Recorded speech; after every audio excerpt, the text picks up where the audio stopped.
Le sermon sur la montagne suit une structure assez claire, surtout dans la version de Matthieu.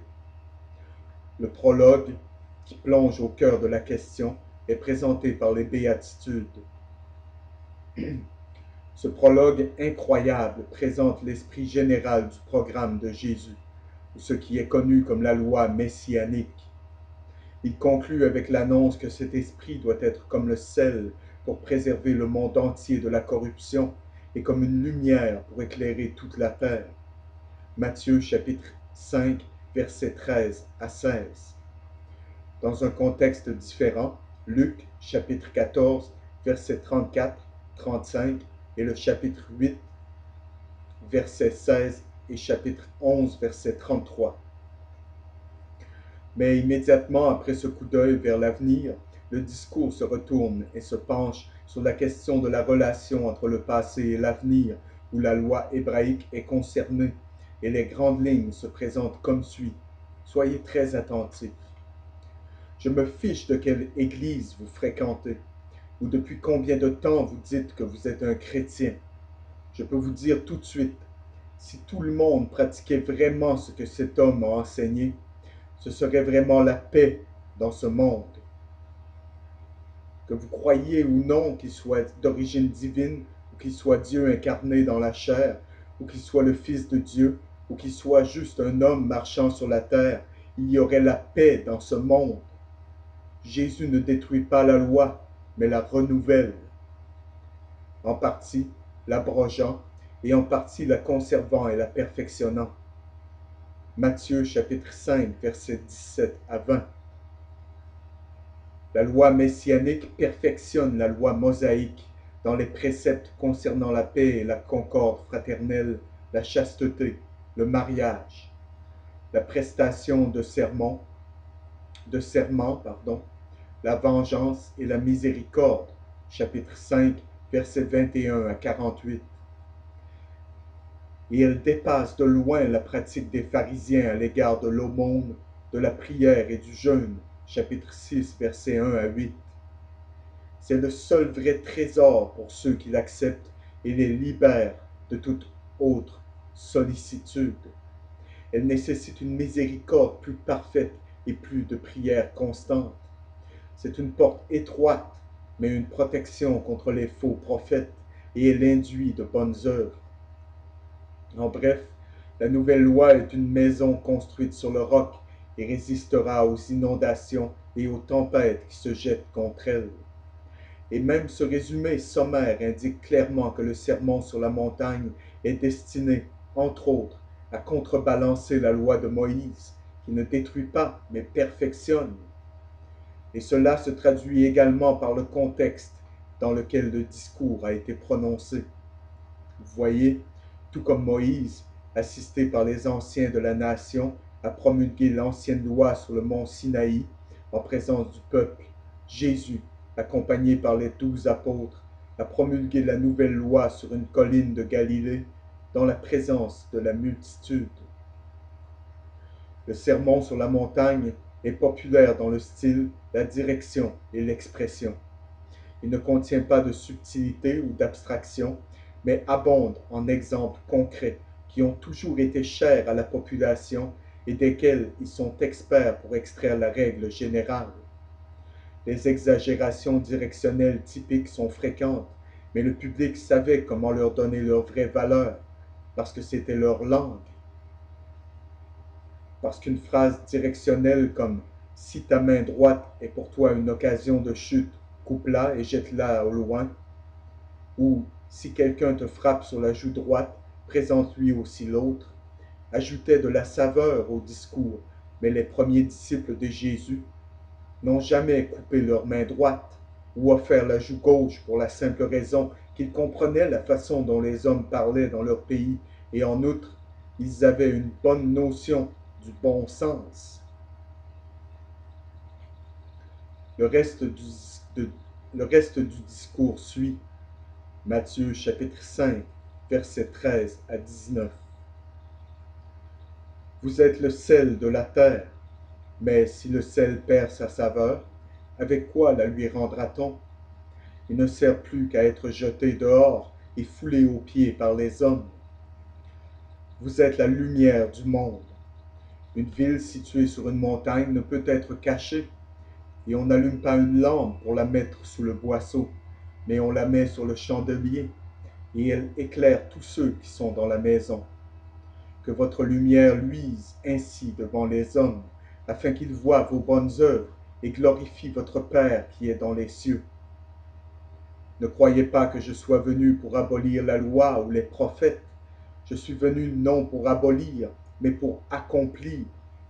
Car, je vous le dis en vérité, tant que le ciel et la terre ne passeront point, il ne disparaîtra pas de la loi un seul iota ou un seul trait de lettre jusqu'à ce que tout soit arrivé. Celui donc qui supprimera l'un de ses plus petits commandements et qui enseignera aux hommes à faire de même sera appelé le plus petit dans le royaume des cieux. Mais celui qui les observera et qui enseignera à les observer, celui-là sera appelé grand dans le royaume des cieux. Et beaucoup ont pris cela comme signifiant quelque chose que cela ne signifiait pas, car comme vous ne pouvez pas forcer un enfant à s'asseoir et apprendre quand il ne veut pas apprendre, vous ne pouvez imposer une religion à quelqu'un qui ne le veut pas. Jésus savait cela. Il n'a jamais abordé les gens sur la rue pour les forcer à s'asseoir et à l'écouter. Il permettait à ceux qui voulaient tout simplement passer de passer sans commentaire. Matthieu chapitre 5, verset 20. Car, je vous le dis, si votre justice ne surpasse celle des scribes et des pharisiens, vous n'entrerez point dans le royaume des cieux. Très clair et très strict. Vous avez entendu qu'il a été dit aux anciens, tu ne tueras point. Celui qui tuera mérite d'être puni par les juges. Mais moi, je vous dis que quiconque se met en colère contre son frère mérite d'être puni par les juges. Celui qui dira à son frère Raka mérite d'être puni par le Sanhédrin. Et que celui qui lui dira insensé mérite d'être puni par le feu de la géhenne. La géhenne était un canyon à la périphérie de Jérusalem, où les pauvres étaient jetés avec les ordures et brûlés, à savoir les pauvres morts. Si donc tu présentes ton offrande à l'autel, et que là tu te souviennes que ton frère a quelque chose contre toi, laisse là ton offrande devant l'autel, et va d'abord te réconcilier avec ton frère, puis viens présenter ton offrande. Accorde-toi promptement avec ton adversaire pendant que tu es en chemin avec lui, de peur qu'il ne te livre au juge, que le juge ne te livre à l'officier de justice et que tu ne sois mis en prison. Je te le dis en vérité, tu ne sortiras pas de là que tu n'aies payé le dernier cadran. Vous avez appris qu'il a été dit, tu ne commettras point d'adultère. Mais moi, je vous dis que quiconque regarde une femme pour la convoiter a déjà commis un adultère avec elle dans son cœur. Si ton œil droit est pour toi une occasion de pécher, arrache-le et jette-le loin de toi, car il est avantageux pour toi qu'un seul de tes membres périsse et que ton corps entier ne soit pas jeté dans la géhenne. Et si ta main droite est pour toi une occasion de péché, coupe-la et jette-la loin de toi, car il est avantageux pour toi qu'un seul de tes membres périsse, et que ton corps entier n'aille pas dans la géhenne. Il a été dit que celui qui répudie sa femme lui donne une lettre de divorce. Mais moi, je vous dis que celui qui répudie sa femme, sauf pour cause d'infidélité, l'expose à devenir adultère, et que celui qui épouse une femme répudiée commet un adultère. Vous avez encore appris qu'il a été dit aux anciens, tu ne parjureras point, mais tu t'acquitteras envers le Seigneur de ce que tu as déclaré par serment. Mais moi, je vous dis de ne jurer aucunement, ni par le ciel, parce que c'est le trône de Dieu, ni par la terre, parce que c'est son marchepied, ni par Jérusalem, parce que c'est la ville du grand roi. Ne jure pas non plus par ta tête, car tu ne peux rendre blanc ou noir un seul cheveu. Que ta parole soit oui, oui, non, non. Ce qu'on y ajoute vient du malin. Et c'est pourquoi, lorsque vous vous joignez au service de renseignement, vous affirmez que vous allez protéger et défendre la Constitution du Canada et la Constitution de notre État, de votre État, et vous mettez en gage votre vie, vos biens et votre honneur sacré. Vous avez appris qu'il a été dit œil pour œil et dent pour dent. Mais moi, je vous dis de ne pas résister aux méchants. Si quelqu'un te frappe sur la joue droite, présente-lui aussi l'autre. Si quelqu'un veut plaider contre toi et prendre ta tunique, laisse-lui encore ton manteau. Si quelqu'un te force à faire 1 000, fais-en 2 avec lui. Donne à celui qui te demande et ne te détourne pas de celui qui veut emprunter de toi. Vous avez appris qu'il a été dit, tu aimeras ton prochain et tu haïras ton ennemi. Mais moi je vous dis, aimez vos ennemis, bénissez ceux qui vous maudissent, faites du bien à ceux qui vous haïssent, et priez pour ceux qui vous maltraitent et qui vous persécutent, afin que vous soyez fils de votre Père qui est dans les cieux. Car il fait lever son soleil sur les méchants et sur les bons, et il fait pleuvoir sur les justes et sur les injustes. Si vous aimez ceux qui vous aiment, quelle récompense méritez-vous?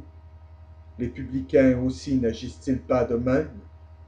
Et si vous saluez seulement vos frères, que faites-vous d'extraordinaire? Les païens aussi n'agissent-ils pas de même? Soyez donc parfaits, comme votre Père céleste est parfait. Gardez-vous de pratiquer votre justice devant les hommes pour en être vus. Autrement, vous n'aurez point de récompense auprès de votre Père qui est dans les cieux.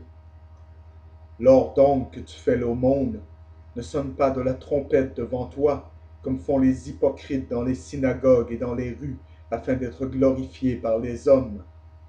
Je vous le dis en vérité, ils reçoivent leur récompense. Mais quand tu fais l'aumône, que ta main gauche ne sache pas ce que fait ta droite, afin que ton aumône se fasse en secret, et ton Père qui voit dans le secret te le rendra. Lorsque vous priez, ne soyez pas comme les hypocrites qui aiment à prier debout dans les synagogues et au coin des rues pour être vus des hommes. Je vous le dis en vérité, ils reçoivent leur récompense.